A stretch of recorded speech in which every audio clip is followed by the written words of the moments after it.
शिवाजीराव कर्डिले यांचं दुःखद निधन आज झालं. खरं म्हणजे धक्कादायकच बातमी ती आहे. शिवाजीराव हे खूप वर्ष प्रतिनिधित्व त्यांनी विधानसभेमध्ये केलं, मंत्रिमंडळामध्ये सुद्धा ते राहिले. एक लोकप्रतिनिधी जो असतो त्यामध्ये ग्रामीण लोकप्रतिनिधीमध्ये एक ग्रामीण शहाणपण ज्याला म्हणतात त्याचं उदाहरण म्हणजे शिवाजीराव कर्डिले.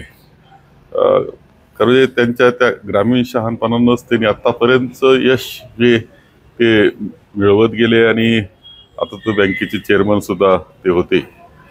एक लोकप्रतिनिधी जो जनमानसातला आहे, लोकांचे प्रश्न समजणारा आहे, लोकभावना समजणारा आहे, असा लोकप्रतिनिधी जाण्याचं दुःख आम्हाला आहे. कोणती आठवण आहे अशी की जी कायम तुम्हाला स्मरणात राहील? त्यांच्या आठवणी तर खूप सगळेच जण खूप सांगतील. सगळ्या आठवणी ज्या आहेत त्या कशा मुत्सद्देगिरीचं उदाहरण द्यायचं ठरलं तर शिवाजीराव कर्डिले यांचं द्यावं लागतं.